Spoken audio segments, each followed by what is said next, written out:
Hello दोस्तों, कैसे हो। तो आशा करता हूँ कि आप लोग अच्छे होइएगा। तो दोस्तों, आज का इस वीडियो जो हम लेके आए हैं, तो वो उसमें आज जो वीडियो लेके आए हैं तो उसमें 50 ऑब्जेक्टिव है। और आप लोग को 50 ऑब्जेक्टिव के साथ साथ आपको उसमें 4 ऑप्शन भी दिए, ताकि आपको देखेंगे कि कितना आपको बनता है। और उसके साथ साथ आप नीचे आंसर भी दिया रहेगा, ठीक है। तो आप ज़रूर आंसर को झाँप के और अपना मुँह से बताइएगा कि कितना आपको याद है और कितना नहीं याद है, ठीक है। तो दोस्तों, आइए आधुनिक भारत इतिहास का जो है वह चैप्टर लिया गया, ठीक है। मतलब आधुनिक भारत में अभी तक जितना पढ़ा दिए हैं तो वो आधुनिक भारत से का इसमें प्रश्न है। मतलब VVI क्वेश्चन जो टॉपिक है वो उठा के दिए ले, ठीक है। तो मतलब इस टॉपिक में जो है वो 110% के साथ गारंटी देता हूँ कि यह क्वेश्चन हर एक एग्जाम से टकराएगा, ठीक है। तो दोस्तों, इसमें आप बने रहिए और इस चैनल पर बने रहने के लिए आपको चैनल को सब्सक्राइब कीजिए, और नए हो तो चैनल को जरूर सब्सक्राइब कीजिए। चलिए दोस्तों, क्वेश्चन की ओर देखते क्या करा है। नंबर क्वेश्चन क्या करा है कि कह रहा है कि फासिज्म का प्रमुख पक्षधर कौन था। फासिज्म का जो प्रमुख पक्षधर था तो वह कौन था पक्षधर। तो ऑप्शन ए में मुसोलिनी, ऑप्शन बी में Adolf Hitler, option C Saint Simon और ऑप्शन डी में रॉबर्ट ओवेन। तो इस चारों ऑप्शन में से चारों कौन सा सही हो जाएगा दोस्तों। ए यानी मुसोलिनी, यानी फासिज्म का प्रमुख पक्षधर मुसोलिनी था, ठीक है। चलो दोस्तों, अब चलते हैं 2 नंबर क्वेश्चन की ओर। देखते रहिएगा दोस्तों क्वेश्चन कि कह रहा है कि चीन ने सिविल सेवा परीक्षाएं कब आरंभ की थी, यानी कब शुरुआत की थी। यानी चीन जो है वह उसने सिविल सेवा परीक्षा कब आरंभ की थी। तो इसका सही उत्तर हो जाए दोस्तों, मतलब ऑप्शन देखिएगा, ऑप्शन 4 ऑप्शन। तो ऑप्शन ए में सन 2000 सन 206 ईस्वी, ऑप्शन बी में सन 1905 ईस्वी, ऑप्शन सी सन 1920 ईस्वी और ऑप्शन डी सन 1946 ईस्वी। यानी चीन ने सिविल सेवा परीक्षा कब आरंभ किया। तो सॉरी, यहाँ पर 2006 होता है, ठीक है। यहाँ पर 2006 लिख लीजिएगा दोस्तों, मिस्टेक हो गया था। तो चलिए दोस्तों, तो इसका ऑप्शन क्या हो जाएगा ए, यानी सन 2006, ठीक है। यानी चीन ने सिविल सेवा परीक्षा कब आरंभ की थी, तो 2006 ईस्वी में, ठीक है। चलिए दोस्तों, अब चलते हैं 3 नंबर क्वेश्चन की ओर, बने रहिए। कि कह रहा है कि फ्रांसीसी क्रांति ने किसकी परीक्षाओं से प्रेरणा प्राप्त की। यानी फ्रांसीसी क्रांति जो थे तो उसने किस किस शिक्षाओं से जो वो प्रेरणा प्राप्त की थी। तो ऑप्शन देखेंगे 4 ऑप्शन। ऑप्शन ए में लॉक, ऑप्शन बी में रूसो, ऑप्शन सी में हैगेल, ऑप्शन डी में प्लेटो। तो इस चारों ऑप्शन में से कौन सा ऑप्शन सही होगा दोस्तों। बी यानी रूसो, ठीक है। यानी फ्रांसीसी क्रांति ने उसकी शिक्षाओं मतलब किसकी शिक्षाओं से, तो रूसो की शिक्षाओं से जो है वो प्रेरणा प्राप्त की, ठीक है। चलिए दोस्तों, अब चलते हैं। चलो सर, 4 नंबर क्वेश्चन क्या करा कि कह रहा है कि डी दिवस यानी डी डे वह दिन है जब ऑप्शन में जर्मनी ने ब्रिटेन के साथ युद्ध छेड़ा, ऑप्शन बी संयुक्त राज्य अमेरिका ने हिरोशिमा पर परमाणु बम छोड़ा, ऑप्शन सी मित्र सेनाएं नॉर्मंडी में उतरी और ऑप्शन डी में जर्मनी ने मित्र राष्ट्रों की समक्ष समर्पण कर दिया। तो ऑप्शन क्या हो जाएगा दोस्तों इसका, ऑप्शन सी यानी मित्र सेनाएं नॉर्मंडी में उतरी, ठीक है। चलिए दोस्तों, अब चलते हैं 5 नंबर क्वेश्चन की ओर। चलिए दोस्तों, देखिए रहेगा कि कह रहा कि अमेरिकी संघ का 50वां राज्य बनाने के लिए संयुक्त राज्य अमेरिका ने अलास्का किस देश से खरीदा था। यानी क्वेश्चन समझिएगा दोस्तों, क्वेश्चन क्या कर रहा था कि कह रहा था कि जो अमेरिकी संघ का 50वां राज्य जो था तो वह राज्य बनाने के लिए जो संयुक्त राज्य अमेरिका ने अलास्का किस देश में पढ़ाई थी। यानी अलास्का जो था तो वह किस देश से खरीदा था। तो इसका सही उत्तर ऑप्शन देखिएगा, ऑप्शन ए में कनाडा, ऑप्शन बी में ब्रिटेन और ऑप्शन सी में रूस और ऑप्शन डी में फ्रांस। तो इसका सही उत्तर हो जाएगा दोस्तों सी यानी रूस, ठीक है। चलिए दोस्तों, अब चलते हैं 6 नंबर क्वेश्चन की ओर। देखते रहिएगा दोस्तों कि कह रहा है कि निम्नलिखित में से सबसे पहला खलीफा कौन था। निम्नलिखित में से, जो निम्नलिखित मतलब इस चारों ऑप्शन में दिया हुआ है, तो इस चारों ऑप्शन में से बतलाना है कि आपको सबसे पहला खलीफा कौन था। तो इसका ऑप्शन देखेंगे अब कि इस पहला ऑप्शन में Suleiman the Great, option B में अबू बाकर, ऑप्शन सी में इमाम हुसैन, ऑप्शन डी में कॉन्स्टेंटाइन। क्या होता है दोस्तों? कॉन्स्टेंटाइन। ठीक है, तो इसका सही उत्तर हो जाएगा बी यानी अबू बाकर। ठीक है दोस्तों, ये विश्व इतिहास जो है वो आधुनिक इतिहास से मिलता जुलता रहेगा। ठीक है, तो कोई दिक्कत नहीं है। और उसमें तो आपको ऑप्शन नहीं दिया, इसमें ऑप्शन के साथ देंगे। ठीक है, विश्व इतिहास में जितना भी क्वेश्चन है वो आपको ऑप्शन के साथ मिलेगा। ठीक है, चलो दोस्तों 7 नंबर क्वेश्चन की ओर चलते क्या करें कि कह रहा है कि प्राकृतिक अधिकार के सिद्धांत का प्रवर्तक कौन था। प्राकृतिक अधिकार के जो सिद्धांत का प्रवर्तक था, तो वह प्रवर्तक कौन था। तो ऑप्शन देखेंगे, ऑप्शन ए में हॉब्ज, ऑप्शन बी में लॉक, ऑप्शन सी में बेंथम और ऑप्शन डी में मार्क्स। तो इस चारों ऑप्शन में से कौन सा सही होगा दोस्तों? बी यानी लॉक। ठीक है, यानी प्राकृतिक आधार के सिद्धांत का प्रवर्तक कौन था? तो लॉक। ठीक है, चलो तो अब चलते हैं 8 नंबर क्वेश्चन की ओर। ठीक है, चलो तो ध्यान दीजिएगा कि कह रहा है कि द्वितीय विश्व युद्ध के युद्ध अपराधियों का विचारण यानी ट्रायल निम्नलिखित में से किस स्थान पर किया गया था। तो ऑप्शन ए में हो जाएगा न्यूरोबर्ग और ऑप्शन बी में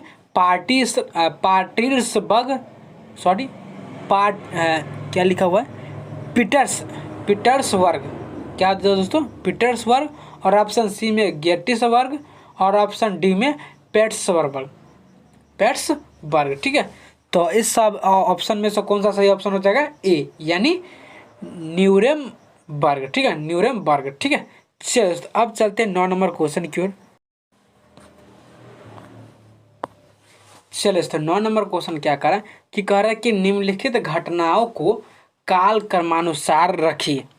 तो काल क्रमानुसार रखिएगा ऑप्शन में दिया हुआ है, तो उसको एक समान जैसे मतलब एक चाल मतलब होता है ना, एक जैसा मतलब एक एक करके 1 2 3 4 ऐसे करके आपको जो है वो कर्मानुसार मतलब कर्म के अनुसार जो है उसको रखना है। ठीक है, तो अब दिया हुआ ए नंबर में दिया हुआ है सर विंस्टन चर्चिल की मृत्यु। ऑप्शन बी अलास्का USA का 49वां राज्य बना। ऑप्शन सी में जो है वह चीन और पाकिस्तान ने सीमांत संधि पर हस्ताक्षर किए। ऑप्शन डी में USSR द्वारा पहला भू उपग्रह स्पुतनिक प्रथम छोड़ा गया। तो इस चारों ऑप्शन में से कौन सा सही हो जाएगा दोस्तों? तो कौन मतलब लाइन बाय लाइन होता है, तो कौन बाय लाइन बाय लाइन है? तो ऑप्शन ABCD, तो ABCD नहीं होगा। तो इसका सही उत्तर हो जाएगा दोस्तों बी यानी DBCA, यानी पहले हो जाएगा डी और उसके बाद होगा बी और उसके बाद होगा सी और उसके बाद ए। ठीक है, चलो दोस्तों अब चलते हैं 10 नंबर क्वेश्चन की ओर कि क्या कह रहा है कि निम्नलिखित में से 18वीं शताब्दी का वह महान दार्शनिक कौन है जिसका कि यह प्रसिद्ध कथन है। क्या इसका कथन है? Man is born free but is everywhere in change. और कह रहा है इसका अर्थ क्या हो जाएगा? मतलब इसका अर्थ हो जाएगा हर स्वतंत्रता पैदा होता है, हर स्वतंत्रता पैदा होता है लेकिन सर्वत्र जंजीरों में पकड़ा रहता है। तो यह कथन जो है प्रसिद्ध कथन जो किसने कहा था? तो अब इसका ऑप्शन देखेंगे, 4 ऑप्शन। तो इसका ऑप्शन देखते हैं ए में वाल्टियर, ऑप्शन बी में जैक डेरिडा, ऑप्शन सी में Jean Jacques Rousseau, option D में मॉन्टेस्क्यू। तो ऑप्शन कौन सा ऑप्शन सही हो जाएगा दोस्तों? सी यानी जॉन जैक्स रूसो। ठीक है, चलिए तो अब चलते हैं 11 नंबर क्वेश्चन की ओर कि कह रहा है कि 3 प्रमुख राजनेता कौन थे जिन्होंने गुट निरपेक्ष आंदोलन को आरंभ किया। यानी 3 प्रमुख राजनेता जो थे, तो वह 3 प्रमुख राजनेता को नाम बतलाना है जिन्होंने जो है वह गुट निरपेक्ष आंदोलन को जो है वह शुरू किया। तो उन तीनों नेताओं का नाम बतलाना है। तो ऑप्शन ए में जवाहरलाल नेहरू, अनवर सकर्नो। ऑप्शन बी में जवाहरलाल नेहरू, चाव चाव एन लाई कमे एनक्रुमा। ऑप्शन सी में जवाहरलाल नेहरू, एगो हो जाएगा फिदेल कैस्ट्रो और तीसरा हो जाएगा मार्शल टिटो। तो अब और ऑप्शन डी में जवाहरलाल नेहरू और गमाल अब्दुल नासिर और तीसरा में हो जाएगा मार्शल टिटो। तो इस चारों ऑप्शन में से कौन सा सही हो जाएगा दोस्तों? डी, यानी जवाहरलाल नेहरू और गमाल अब्दुल नासिर और एक हो जाएगा मार्शल टिटो। ठीक है, चलो तो अब चलते हैं 12 नंबर क्वेश्चन की ओर।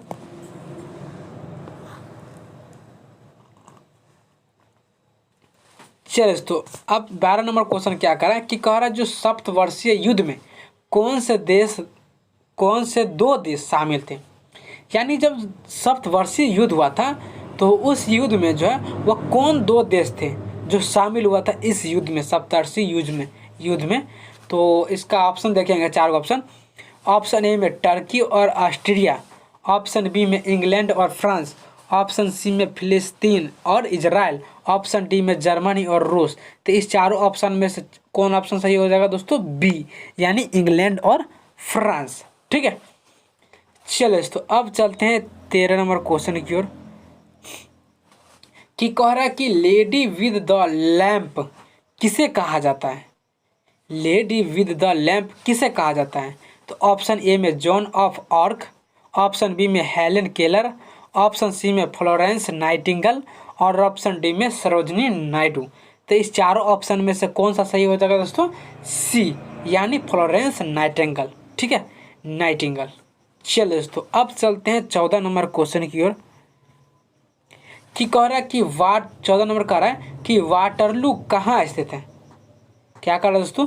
वाटरलू कहाँ स्थित है, यानी जो वाटरलू जो है तो वो कहाँ स्थित है। तो ऑप्शन 4 ऑप्शन देखेंगे, इस चारों ऑप्शन में से कौन सा एक ऑप्शन सही है। तो ऑप्शन ए में इंग्लैंड में, ऑप्शन बी में फ्रांस में, ऑप्शन सी स्पेन में और ऑप्शन डी बेल्जियम में। तो इस चारों ऑप्शन में से कौन सा सही हो जाएगा दोस्तों? डी, यानी बेल्जियम में जो है वो वाटरलू स्थित है। ठीक है, चलो तो अब चलते हैं 15 नंबर क्वेश्चन की ओर। दोस्तों चैनल को सब्सक्राइब करते रहिएगा और बेल आइकन को हरगिज़ दबाना ना भूलिएगा और अपने दोस्तों को भी शेयर कीजिए। अगर आपको समझ में आया होगा और वीडियो मेरा पसंद आया तो ज़रूर लाइक भी कीजिएगा। ठीक है, चलो सर 15 नंबर क्वेश्चन क्या करा कि कह रहा है जो यूनानी मिथक में अपोलो किसका देवता है। यूनानी मिथक में जो है तो वो मिथक में अपोलो किसका देवता है। तो ऑप्शन देखेंगे, 4 ऑप्शन दिया हुआ है। तो इस 4 ऑप्शन में से कौन सा सही होना चाहिए। तो ऑप्शन देखते हैं आप। ऑप्शन ए भविष्यवाणी, ऑप्शन बी चिकित्सा, ऑप्शन सी प्रेम और ऑप्शन डी शांति। तो इस चारों ऑप्शन में से कौन सा सही हो जाएगा दोस्तों? बी, यानी चिकित्सा। ठीक है, चलिए अब चलते हैं 16 नंबर क्वेश्चन की ओर। देखते हैं कि कह रहा है कि शिया मुसलमानों का पवित्र नगर करबला किस देश में है। शिया मुसलमानों का जो पवित्र नगर है तो उस पवित्र नगर का जो करबला किस देश में है। तो ऑप्शन देखेंगे, ऑप्शन ए में ईरान, ऑप्शन बी में इराक और ऑप्शन डी में जॉर्डन, ऑप्शन डी में सीरिया। तो इस चारों ऑप्शन में से कौन सा सही हो जाएगा दोस्तों? बी, यानी इराक। ठीक है, चलिए दोस्तों 17 नंबर देखते हैं क्वेश्चन अब कि कह रहा है कि द्वितीय विश्व युद्ध के दौरान किस जर्मन जनरल का नाम डेजर्ट फॉक्स रखा गया था। समझिए क्वेश्चन दोस्तों कि जो द्वितीय विश्व युद्ध के जो दौरान हुआ था, यानी जब द्वितीय विश्व युद्ध हुआ था तब उसके दौरान जो है वह किस जर्मन जनरल का नाम जो है वह डेजर्ट फॉक्स रखा गया था।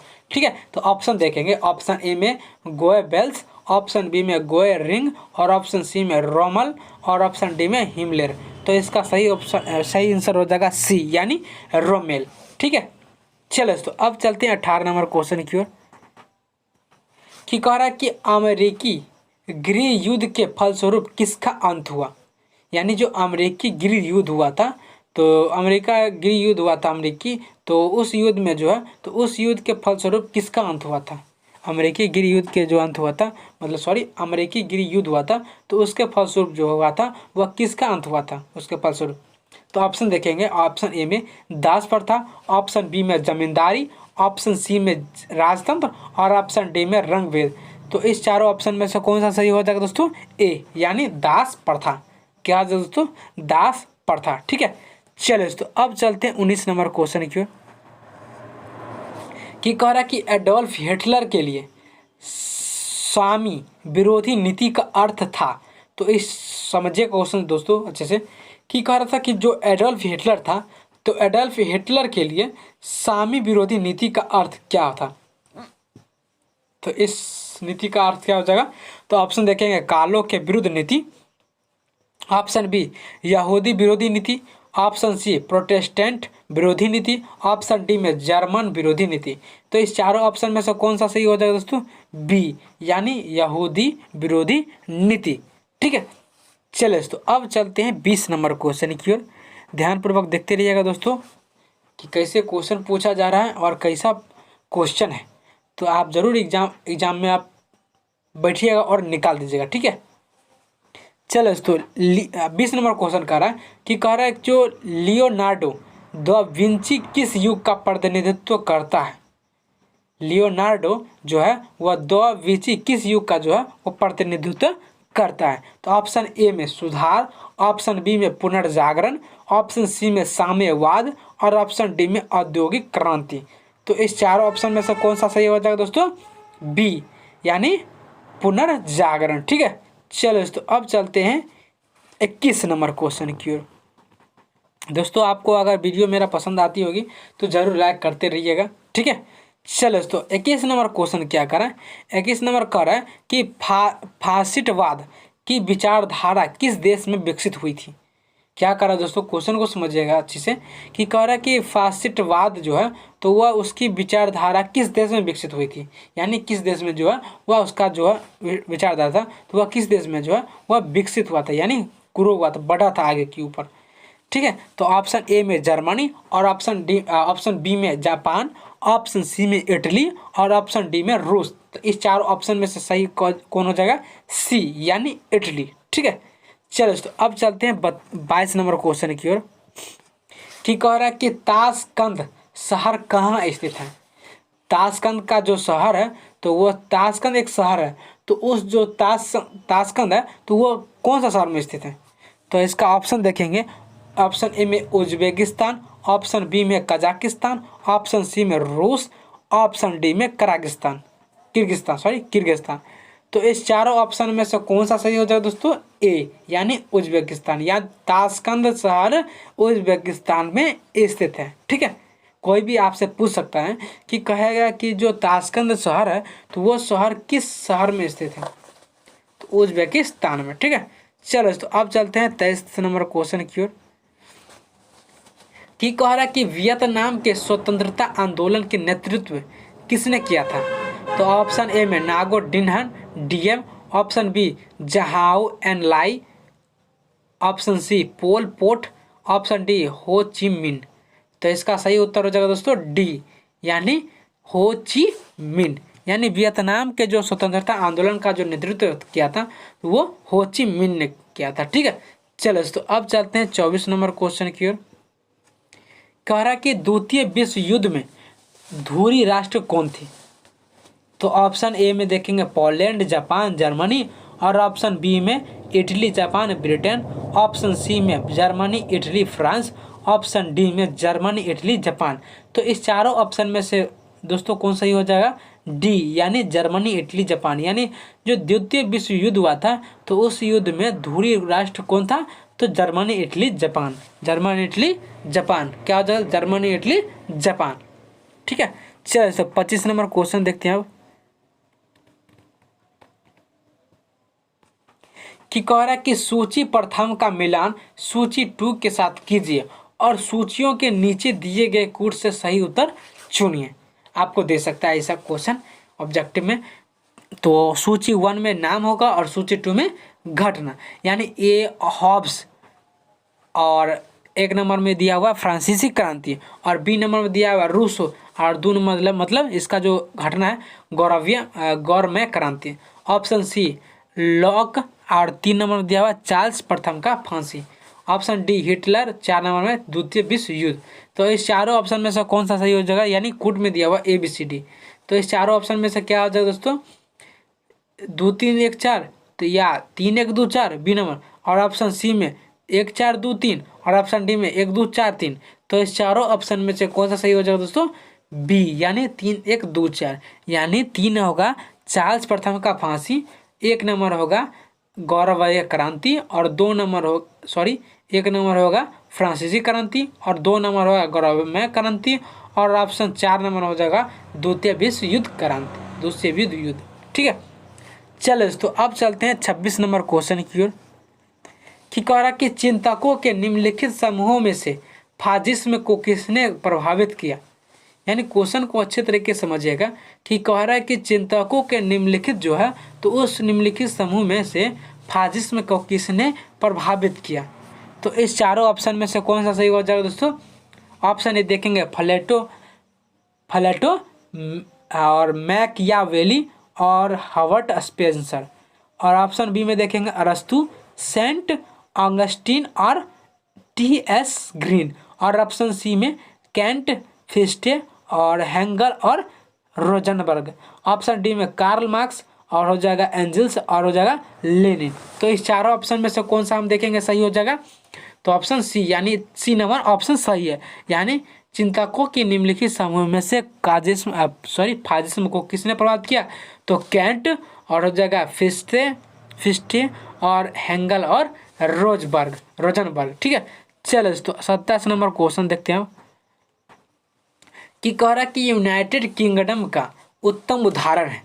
यानी यूनाइटेड किंगडम का एक अच्छा सा उदाहरण कौन हो जाएगा, ऑप्शन ए अभिजाततंत्र का, ऑप्शन बी निरंकुश राजतंत्र का, ऑप्शन सी सार्वजनिक राजतंत्र का, और ऑप्शन डी राज्य व्यवस्था का। तो इस चारों ऑप्शन में से हम क्या देखें, और ऑप्शन सी इसका सही उत्तर हो जाएगा सी, यानी इसको हम देखेंगे यूनाइटेड किंगडम का जो उत्तम उदाहरण है, तो वो उदाहरण सी नंबर में होगा, यानी संवैधानिक राजतंत्र का। ठीक है, चलो दोस्तों अब चलते हैं 28 नंबर क्वेश्चन की ओर, थोड़ा ऊपर कर देते हैं, कि कह रहा है कि संयुक्त राज्य अमेरिका यानी यूएसए, यानी यू से हो गया यूनाइटेड, और एस से हो गया संयुक्त, और ए से हो गया अमेरिका, यानी संयुक्त राज्य अमेरिका। ठीक है, तो इसमें राष्ट्रपति का चुनाव किया जाता है, यानी संयुक्त राज्य अमेरिका में राष्ट्रपति का चुनाव किया जाता है। तो ऑप्शन ए में सीनेट द्वारा, और ऑप्शन बी में सामान्य वयस्क मताधिकार द्वारा, और ऑप्शन सी में प्रतिनिधि सभा द्वारा, ऑप्शन डी में कांग्रेस द्वारा। तो इस चारों ऑप्शन में से कौन सा सही हो जाएगा दोस्तों, बी, यानी सामान्य वयस्क मताधिकार द्वारा। ठीक है, चलो दोस्तों अब चलते हैं 29 नंबर क्वेश्चन की ओर, कि कह रहा है कि इतिहास का जनक किसे कहा जाता है। ये दोस्त कुछ क्वेश्चन है, ये क्वेश्चन में जान नहीं है, आप लोग को खुद याद होगा, मतलब आप बहुत बार इसको पढ़े होंगे कि इतिहास अगर पढ़ते होंगे तो आप सबसे पहले पढ़ेंगे कि इतिहास का जो जनक है वो इतिहास का जनक कौन है। ठीक है, तो इसमें दिया हुआ इतिहास का जनक किसे कहा जाता है, तो आप लोग जानते होंगे कि इतिहास का जनक किसे कहा जाता है, यानी हेरोडोटस को कहा जाता है। यानी ऑप्शन देखेंगे, ऑप्शन प्लूटार्क, ऑप्शन बी में हेरोडोटस, और ऑप्शन सी में जस्टिन, और ऑप्शन डी में प्लेटनी। तो इसका सही उत्तर है दोस्तों बी, यानी कोई भी यह ऑप्शन गलती नहीं कर सकता है कि इस ऑप्शन दिया हुआ है तो इस ऑप्शन में से एक ही सही होगा, हेरोडोटस। तो 3 ऑप्शन गलत है और एक ऑप्शन सही है, यानी कौन सा ऑप्शन सही है, हेरोडोटस। ठीक है, चलो तो अब चलते हैं 30 नंबर क्वेश्चन की ओर, कि कह रहा है कि सामाजिक संविदा सिद्धांत का समर्थन किया था। यानी जो सामाजिक संविधान सिद्धांत का जो समर्थन किया था, तो उस समर्थन क्या होता। तो ऑप्शन देखेंगे, ए में हॉब्स, लॉक और रूसो ने, और ऑप्शन बी प्लेटो, अरस्तु और हैगल ने, ऑप्शन सी मिल, बेंथम और प्लेटो ने, ऑप्शन डी लॉक, मिल और हैगले ने। तो इसका सही उत्तर हो जाएगा दोस्तों ए, यानी हॉब्स, लॉक और रूसो ने। क्या हो जाएगा दोस्तों, हॉब्स, लॉक और रूसो ने। ठीक है, चलिए दोस्तों अब चलते हैं 31 नंबर क्वेश्चन की ओर, ध्यान दीजिएगा दोस्तों अच्छे से, कि कह रहा कि कौन सा एक देश अब भी राजा द्वारा शासित है। मतलब कौन सा जो देश है जो अभी भी राजा द्वारा शासित किया जाता है, उनके द्वारा चलाया जाता है। तो कौन सा देश है? तो ऑप्शन ए में अफगानिस्तान, ऑप्शन बी में ईरान, और ऑप्शन सी में इराक, और ऑप्शन डी में सऊदी अरब। तो इस चारों ऑप्शन में से कौन सा सही हो जाएगा दोस्तों? डी, यानी सऊदी अरब। सऊदी अरब, ठीक है। यानी कौन सा देश अब राजा द्वारा शामिल होता है, यानी आज भी जो है वह राजा द्वारा चलाया जाता है, तो सऊदी अरब में, ठीक है। चलिए दोस्तों अब चलते हैं 32 नंबर क्वेश्चन की ओर, कि कह रहा है कि निम्नलिखित में से किसके पतन में फ्रेंच क्रांति का आरंभ हुआ, यानी शुरुआत हुआ। तो ऑप्शन में देखेंगे, ऑप्शन ए में बास्तिल, ऑप्शन बी में कम्यूज, ऑप्शन सी में जैकोबिन क्लब, ऑप्शन डी में पीलनिटज। क्या जो दोस्तों? पीलनिटज। तो इस ऑप्शन में, चारों ऑप्शन में से कौन सा सही होगा दोस्तों? ए, यानी बस्तिल। क्या जो दोस्तों? बस्तिल, ठीक है। चलो दोस्तों अब चलते हैं 33 नंबर क्वेश्चन की ओर, ठीक है, कि कह रहा है कि निम्नलिखित में से किस युद्ध में अंग्रेजों ने फ्रांसीसियों को पूरी तरह से परास्त कर दिया था, यानी उसका नामो निशान नहीं था वहां पे। अब क्या करा क्वेश्चन, इस चारों ऑप्शन दिया हुआ है, तो इस चारों ऑप्शन में से तुमको आपको बतलाना है कि किस युद्ध में अंग्रेजों ने फ्रांसीसी को जो है वह पूरी तरह से परास्त कर दिया था, यानी हरा दिया था। तो ऑप्शन ए में देखेंगे वांडी वास की लड़ाई, ऑप्शन बी में बक्सर की लड़ाई, ऑप्शन सी में पलासी की लड़ाई, और ऑप्शन डी में अडियार की लड़ाई। तो इस चारों ऑप्शन में से कौन सा सही होगा दोस्तों? ए, यानी वाडिवांस की लड़ाई। वाडिवांस की लड़ाई, तो ऑप्शन ए हो जाएगा सही, यानी, ठीक है। चलो तो अब चलते हैं 34 नंबर क्वेश्चन की ओर, कि कह रहा है कि कोशिका द्वीप संबंधित है। कोशिका द्वीप संबंधित है, तो किससे संबंधित है कोशिका द्वीप? तो आप देखेंगे ऑप्शन में, ऑप्शन ए में मुसोलिनी से, ऑप्शन बी में हिटलर से, ऑप्शन सी में नेपोलियन बोनापार्ट से, और ऑप्शन डी में विंस्टन चर्चिल से। तो इस चारों ऑप्शन में से कौन सा सही होगा दोस्तों? जल्दी से ना आप लोग फटाक से ना बताइए कौन सा सही होगा। Option C. क्या हो जाएगा दोस्तों? ऑप्शन सी, तो नेपोलियन बोनापार्ट से। क्या हो जाएगा दोस्तों? नेपोलियन बोनापार्ट से, ठीक है। चलिए दोस्तों अब चलते हैं 35 नंबर क्वेश्चन की ओर, ठीक है, कि कह रहा है कि यह घोषणा किसने की थी? लोकतंत्र ऐसी सरकार होती है जो जनता द्वारा जनता के लिए हो। तो क्वेश्चन समझिएगा दोस्तों, क्वेश्चन क्या कर रहा था कि कह रहा था यह घोषणा किसने किया था, मतलब कौन सा घोषणा था जो, मतलब यह घोषणा किसने की थी जो लोकतंत्र ऐसी सरकार होती है, यानी घोषणा जो है कि लोकतंत्र ऐसी सरकार होती है जो जनता द्वारा जो है वह जनता के लिए हो। तो किसने कहा था? तो ऑप्शन ए में जॉर्ज वाशिंगटन, ऑप्शन बी में विंस्टन चर्चिल, ऑप्शन सी में Abraham Lincoln, option D Theodore Roosevelt. यानी अब्राहम लिंकन जो थे, तो अब्राहम लिंकन के बारे में दोस्तों कुछ बता देते हैं, एक लाइन। अब्राहम लिंकन जो थे तो वह हमेशा जो है मतलब राष्ट्रपति जब बन रहे थे तो वह 15 बार उत्तीर्ण नहीं हो पाए, वो हार ही गए थे, ठीक है। और जो वो 16वां बार जब लड़े तो वो 16वां राष्ट्रपति बने थे। अब्राहम लिंकन जो थे वो हार नहीं माने थे कभी, वह राष्ट्रपति का चुनाव जब होता था तो वो लड़ते थे, लेकिन उसके जो है वो हार जाते थे, हमेशा हारते थे। लेकिन उनको एक दिन उसको पता था कि हम एक दिन जरूर उस मुकाम पर जाएंगे, राष्ट्रपति के मुकाम पर पहुंचेंगे। तो इन्होंने क्या किया, वो जब भी आता था 5 साल के बाद तो ये हार हमेशा लड़ते थे। तो अंत में जाकर यानी 16वां जब राष्ट्रपति जब लड़े थे तो इन्होंने जीत हो गई थी इन्हीं के, ठीक है। तो 16वां राष्ट्रपति कौन थे? तो अब्राहम लिंकन, ठीक है। तो पहले चलिए दोस्तों क्वेश्चन चलते हैं अच्छे से कि क्वेश्चन क्या करा। तो इसका सही उत्तर हो जाएगा दोस्तों सी, यानी अब्राहम लिंकन। जो ऐसी सरकार होती है जो जनता द्वारा जनता के लिए हो, ठीक है।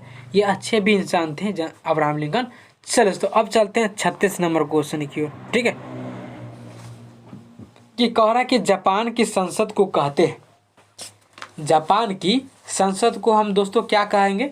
तो ऑप्शन ए में डायट, ऑप्शन बी में डायल, ऑप्शन सी में युआन, ऑप्शन सी में सोरा। तो इस चारों ऑप्शन में से कौन सा सही हो जाए दोस्तों? ए, यानी डायट। क्या आ जाए दोस्तों? ए, यानी डायट, ठीक है। चलो दोस्तों अब चलते हैं 37 नंबर क्वेश्चन की ओर देखेंगे कि कह रहा है कि इंग्लैंड में औद्योगिक क्रांति ने संक्रमण के चरमोत्कर्ष को निरूपित किया। तो क्या कह रहा है दोस्तों, क्वेश्चन समझिएगा कि कह रहा है कि इंग्लैंड में जो औद्योगिक क्रांति हुआ था तो उस क्रांति ने संक्रमण के चरमोत्कर्ष को क्या किया, निरूपित किया। तो इस ऑप्शन देखेंगे, दासता से सामंतवाद की ओर, ऑप्शन बी में सामंतवाद से पूंजीवाद की ओर, ऑप्शन सी में पूंजीवाद से समाजवाद की ओर, और ऑप्शन डी में समाजवाद से बाजार समाजवाद की ओर। ठीक है, चलो दोस्तों अब चलते हैं। तो इसका सही उत्तर हो जाए बता दूं पहले ऑप्शन सही इसका। तो इसका सही उत्तर दोस्तों सी यानी पूंजीवाद से समाजवाद की ओर। यानी इंग्लैंड में औद्योगिक क्रांति ने संक्रमण के चरमोत्कर्ष को निरूपित किया। कैसे, तो पूंजीवाद से समाजवाद की ओर। ठीक है, चले तो अब चलते हैं 38 नंबर क्वेश्चन की ओर देखते हैं कि कह रहा है कि मार्क्स निम्नलिखित में से किस देश के थे। तो ऑप्शन देखेंगे, ऑप्शन ए में जर्मनी, ऑप्शन बी में हॉलैंड, ऑप्शन बी में फ्रांस और ऑप्शन डी में ब्रिटेन। तो इस चारों ऑप्शन में से कौन सा सही हो जाएगा दोस्तों, ए यानी जर्मनी। यानी मार्क्स निम्नलिखित में से किस देश के थे, तो जर्मनी। यानी मार्क्स जो थे तो वह जर्मनी के रहने वाले थे। ठीक है, यानी मार्क्स में निम्नलिखित में से किस देश के थे, तो जर्मनी के देश के। ठीक है, चलिए तो अब चलते हैं 39 नंबर क्वेश्चन की ओर देखते हैं कि कह रहा कि छाया मंत्रिमंडल की रीति कहाँ शुरू हुई थी। छाया मंत्रिमंडल की जो रीति शुरू हुई थी तो वह रीति शुरू कहाँ हुई थी। तो ऑप्शन देखेंगे, संयुक्त राज्य अमेरिका, ऑप्शन बी में ग्रेट ब्रिटेन, ऑप्शन सी में इटली, ऑप्शन डी में फ्रांस। तो इस चारों ऑप्शन में से कौन सा सही हो जाएगा दोस्तों, बी यानी ग्रेट ब्रिटेन। क्या है दोस्तों, ग्रेट ब्रिटेन। ठीक है, चलो दोस्तों अब चलते हैं 40 नंबर क्वेश्चन की ओर। ठीक है, चलो दोस्तों 40 नंबर क्वेश्चन क्या करा कि कह रहा है कि सोवियत संघ का 15 स्वतंत्र गणतंत्रों में विघटन कब हुआ। यानी क्वेश्चन क्या कर रहा था कि सोवियत संघ का जो 15 स्वतंत्र गणतंत्रों का जो विघटन हुआ था तो वह विघटन कब हुआ था। तो इसका ऑप्शन देखेंगे, 4 ऑप्शन दिया हुआ है। तो इस 4 ऑप्शन में से कौन सा सही होगा वो देखेंगे। ऑप्शन ए में 1990, option B 1991, option C 1992, option C 1993। तो दोस्तों एक लाइन से दिया हुआ है तो आपको कंफ्यूज मत होना, आपको 100% होना चाहिए कि इसका आंसर कौन होना। ठीक है, तो आप नॉलेज हमेशा रखिए। तो इसका सही उत्तर हो जाएगा दोस्तों बी यानी 1991 जो हुआ वह सोवियत संघ का 15 स्वतंत्रता गणतंत्रों का में विघटन हुआ था। कब, 1991 में। ठीक है, चलो तो अब चलते हैं 41 नंबर क्वेश्चन की ओर। ठीक है, ध्यानपूर्वक देखते रहिएगा दोस्तों और अपने दोस्तों को भी शेयर कीजिए ताकि वो जब भी वीडियो मेरा देखे तो वो भी कुछ प्राप्त कर सके। ठीक है, चलिए तो 41 नंबर क्वेश्चन क्या करा कि कह रहा है कि द्वितीय विश्व युद्ध किस वर्ष में प्रारंभ हुआ था। दोस्तों ये क्वेश्चन जो है वो आधुनिक भारतीय इतिहास मतलब जितना भी पीछे इतिहास पढ़ा दिया उससे कुछ पॉइंट मिलते जुलते रहेगा। ठीक है, तो दोस्तों इसमें दिक्कत वाली बात नहीं है, आपको दिए होंगे, आपको 4 ऑप्शन पहले नहीं दिए होंगे और अभी जो दिए रहे वो आपको 4 ऑप्शन दिया जा रहा है। ठीक है, मतलब आज के बाद से आपको 4 ही ऑप्शन मिलेगा। ठीक है, ताकि आपको सस्पेंशन ना हो। पहले हमें लगता था कि आपको सस्पेंशन हो रहा है इसलिए हम ये ऑप्शन के साथ आपको देते चलते रहे। ठीक है, चलिए दोस्तों क्या कर रहा था क्वेश्चन कि द्वितीय विश्व युद्ध किस वर्ष में प्रारंभ हुआ यानी शुरू हुआ। तो इसका सही ऑप्शन देखेंगे, ऑप्शन ए में 1940, ऑप्शन बी में 1939, ऑप्शन सी में 1941 और ऑप्शन डी में 1942। तो इस चारों ऑप्शन में से कौन सा सही होगा दोस्तों, बी यानी 1939। द्वितीय विश्व युद्ध किस वर्ष में प्रारंभ हुआ था, 1939। ठीक है, चलिए तो अब चलते हैं 42 नंबर क्वेश्चन देखते हैं क्या करें कि कह रहा कि वर्साई की संधि द्वारा किसका मान मर्दन किया गया। वर्साई की संधि द्वारा जो है तो वह किसका मान मर्दन किया गया। तो ऑप्शन ए में ऑस्ट्रेलिया, ऑप्शन बी में जर्मनी, ऑप्शन सी में इंग्लैंड और ऑप्शन डी में फ्रांस। तो इस चारों ऑप्शन में से कौन सा सही होगा दोस्तों, बी यानी जर्मनी। कहा जो दोस्तों जर्मनी, ऑप्शन बी यानी जर्मनी। यानी वर्साई की संधि द्वारा किसका मान मर्दन किया गया, तो जर्मनी का। ठीक है, चलिए तो अब चलते हैं 43 नंबर क्वेश्चन की ओर देखते हैं क्या कह रहा है कि कह रहा है कि चीन में 1911 के विद्रोह का क्या परिणाम हुआ। चीन में 1911 के विद्रोह का क्या परिणाम हुआ, तो आपको बतलाना है। तो ऑप्शन ए में एक गणतंत्र की स्थापना, ऑप्शन बी में सामंतवाद, ऑप्शन सी में प्रजातंत्र, ऑप्शन डी में जनसाधारण की समस्या में वृद्धि। तो इसका सही उत्तर हो जाएगा दोस्तों ए, यानी एक गणतंत्र की स्थापना। ठीक है, चीन में 1911 का विद्रोह का क्या परिणाम हुआ, तो एक गणतंत्र की स्थापना। ठीक है, चलिए तो अब चलते हैं 44 नंबर क्वेश्चन की ओर, कि कह रहा है कि स्वतंत्रता, समानता एवं भाईचारा का नाम निम्नलिखित में से किसके साथ संबंधित है। क्वेश्चन समझिएगा दोस्तों, क्या कह रहा था कि कह रहा था कि स्वतंत्रता, समानता एवं भाईचारा जो है वह एक नाम है, मतलब नाम जो है वह निम्नलिखित में से किसके साथ संबंधित है, यानी किसके साथ मिलता जुलता है। तो ऑप्शन ए में देखेंगे अमेरिकी क्रांति, ऑप्शन बी में फ्रांस की क्रांति, और ऑप्शन सी में चीन की क्रांति, और ऑप्शन डी में रूस की क्रांति। तो इस चारों ऑप्शन में से कौन सा सही हो जाएगा दोस्तों, बी, यानी फ्रांस की क्रांति। ठीक है, यानी स्वतंत्रता, समानता एवं भाईचारा का जो नाम है तो वह निम्नलिखित में से किसके साथ संबंधित है, तो फ्रांस की क्रांति से संबंधित है। ठीक है, चलिए तो अब चलते हैं 35 नंबर क्वेश्चन की ओर। ठीक है, ध्यानपूर्वक देखते रहिएगा दोस्तों, कि कह रहा है कि हिटलर जर्मनी का चांसलर कब बना। हिटलर जो है वो जर्मनी का चांसलर कब बना। हिटलर, यानी हिटलर को कैसे पहचानेंगे दोस्तों, हिटलर को एक छोटी सी मूंछ से हम पहचानेंगे। ठीक है, वो पूरा मूंछ नहीं रखते थे, वो नाक के बराबर मूंछ रखते थे। ठीक है, चले तो हिटलर जर्मनी का चांसलर कब बना, तो ऑप्शन देखेंगे।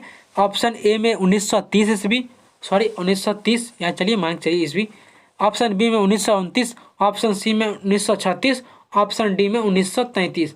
तो इस चारों ऑप्शन में से कौन सा ऑप्शन सही होगा दोस्तों, डी, यानी 1933, यानी जो हिटलर जर्मनी का चांसलर बना वह 1933 ईस्वी में बना। ठीक है, चलिए तो अब चलते हैं 46 नंबर क्वेश्चन, देखते हैं क्या करें। कि कह रहा है कि नील नदी घाटी में किस सभ्यता का विकास हुआ। नील नदी घाटी में जो है तो उस घाटी में किस सभ्यता का जो है विकास किया गया, यानी विकास हुआ। तो ऑप्शन देखेंगे, ऑप्शन ए में सुमेर की सभ्यता, ऑप्शन बी में मिस्र की सभ्यता, ऑप्शन सी में मेसोपोटामिया की सभ्यता, और ऑप्शन डी में यूनानी सभ्यता। तो इस चारों ऑप्शन में से कौन सा सही ऑप्शन हो जाएगा दोस्तों, बी, यानी मिस्र की स्थापना। यानी जो नील नदी घाटी में से किस सभ्यता का विकास हुआ, तो मिस्र की सभ्यता। ठीक है, चलिए तो अब चलते हैं 47 नंबर क्वेश्चन की ओर। ठीक है, कि कह रहा कि ईसा पूर्व द्वितीय शती में कागज बनाने की कला को किसने खोजा। ईसा पूर्व यानी पहले के ज़माने में द्वितीय शती में जो कागज बनाने की कला था तो उस कला को किसने खोजा। तो ऑप्शन देखेंगे दोस्तों, क्या करा ऑप्शन में। ऑप्शन ए में चीनियों ने, ऑप्शन बी में रोमनों ने, ऑप्शन सी ग्रीकों ने, और ऑप्शन डी मंगोलों ने। तो इस चारों ऑप्शन में से कौन सा सही होगा दोस्तों, ए। ठीक है, यानी इसका सही उत्तर हो जाएगा ए, यानी चीनियों ने। यानी जो ईसा पूर्व द्वितीय शती में जो कागज बनाने की कला था तो उस कला को किसने खोजा था, तो इस कला को किसने खोजा था दोस्तों, चीनियों ने। किसने खोजा था, चीनियों ने। ठीक है, चले तो अब चलते हैं 48 नंबर क्वेश्चन की ओर। ठीक है, चले तो कह रहा है जो सन 1945 में अणु बमों के गिराए जाने से तबाह हुए शहर नागासाकी और हिरोशिमा किस देश में स्थित है। जो नागासाकी और हिरोशिमा पर जो बम गिरा था तो वह सन 1945 में जो है वह अणु बमों को गिराए जाने से तबाह हुए शहर कौन कौन शहर था, नागासाकी और हिरोशिमा किस देश में स्थित है। तो ऑप्शन देखेंगे, ऑप्शन 4 को ऑप्शन दिया हुआ है और इस चारों ऑप्शन में से देखेंगे कौन सा ऑप्शन सही है और कौन सा ऑप्शन गलत है, यानी 3 ऑप्शन गलत होंगे और 1 ऑप्शन सही होंगे। ठीक है, चलिए तो ऑप्शन ए में कोरिया, ऑप्शन बी में चीन, और ऑप्शन सी में जापान, और ऑप्शन डी में सिंगापुर। तो इस चारों ऑप्शन में से कौन सा सही होगा दोस्तों, सी, यानी जापान। यानी जो सन 1945 में जो है वह अणु बमों के गिराए जाने से तबाह हुए शहर वह नागासाकी और हिरोशिमा किस देश में स्थित है। तो इसका सही उत्तर जो है दोस्तों जापान। किस में हो जाएगा दोस्तों, जापान। ठीक है, चलो दोस्तों अब चलते हैं 49 नंबर क्वेश्चन की ओर। ठीक है, चलो दोस्तों देखते रहिएगा क्वेश्चन को और अच्छे तरीके से समझिएगा। ठीक है, चलो दोस्तों 49 नंबर क्वेश्चन क्या कर रहा है कि कह रहा है कि माओ जी डोंग किस देश के साम्यवादी आंदोलन का नेता था। माओ जी डोंग जो थे वह किस देश के जो है वह साम्यवादी आंदोलन का नेता था। तो ऑप्शन 4 को ऑप्शन दिया हुआ है, तो उस चारों ऑप्शन में से देखेंगे कि 4 को ऑप्शन में से कौन सा सही है, यानी एक सही होगा और 3 गलत होगा। ठीक है, चलो दोस्तों ऑप्शन ए में बर्मा, ऑप्शन बी में मलेशिया, ऑप्शन सी में चीन और ऑप्शन डी में मंगोलिया। तो इस चारों ऑप्शन में से कौन सा सही होगा दोस्तों, सी यानी चीन। यानी जो माओ जी डोंग जो थे वह किस देश के, तो चीन देश के साम्यवादी आंदोलन का नेता था। किस देश का आंदोलन, मतलब किस देश का साम्यवादी आंदोलन का नेता था, तो चीन। ठीक है, माओ डी डोंग। ठीक है, चलो दोस्तों अब चलते हैं 40 नंबर क्वेश्चन की ओर। ध्यानपूर्वक देखिएगा दोस्तों, ये जो लास्ट वीडियो दोस्तों, इस क्वेश्चन मतलब इस वीडियो का जो है वह लास्ट क्वेश्चन देखेंगे और लास्ट क्वेश्चन देखते हैं क्या कह रहा है लास्ट क्वेश्चन। तो दोस्तों देख रहे हैं कि 50 नंबर कह रहा है कि वी.आई. लेनिन का संबंध किससे है। वी.आई. लेनिन का संबंध किससे है, तो इसका सही ऑप्शन देखेंगे। 4 का ऑप्शन दिया हुआ है, तो उस चारों ऑप्शन में से देखेंगे कि हमें कौन सा सही उत्तर है। ठीक है, तो इसका जो उत्तर है वो चारों ऑप्शन में से कौन सा है, तो देखते हैं। ऑप्शन ए में वर्ष 1970 की रूसी क्रांति से, ऑप्शन बी वर्ष 1949 की चीनी क्रांति से, ऑप्शन सी जर्मनी क्रांति से और ऑप्शन डी वर्ष 1789 की फ्रांसीसी क्रांति से। तो इस चारों ऑप्शन दिया हुआ है, तो इस चारों ऑप्शन में से कौन सा सही हो जाएगा दोस्तों, ए, यानी इसका आंसर हो जाएगा वर्ष 1917 की रूसी क्रांति से। यानी वी.आई. लेनिन का संबंध किससे है दोस्तों, तो वर्ष 1917 की रूसी क्रांति से। तो चलिए दोस्तों आज का जो टॉपिक है वो आज का टॉपिक इस प्रकार ख़त्म होता है और फिर मिलते हैं कल के नेक्स्ट वीडियो में। और आप चैनल पर बने रहिए। आप चैनल पर बने रहने के लिए आपको मेरा चैनल को सब्सक्राइब करना पड़ेगा और अपने दोस्त को भी शेयर कीजिएगा। और सब्सक्राइब करने के बाद जो है वह आप बेल आइकन को जरूर दबा दीजिएगा। अगर नहीं दबाए तो मेरा मैसेज आपको प्राप्त नहीं होगा, और जब दबा देते हैं तो आपको जो मेरा वीडियो है वह आपके पास सबसे पहले मेरा वीडियो आपके पास पहुँचे। ठीक है, तो चले दोस्तों आज का क्लास यहीं पर समाप्त होता है और फिर मिलते हैं कल के नेक्स्ट वीडियो में। चले दोस्तों बने रहिए और अपना लाड़ प्यार देते रहिए। जय हिंद, जय भारत।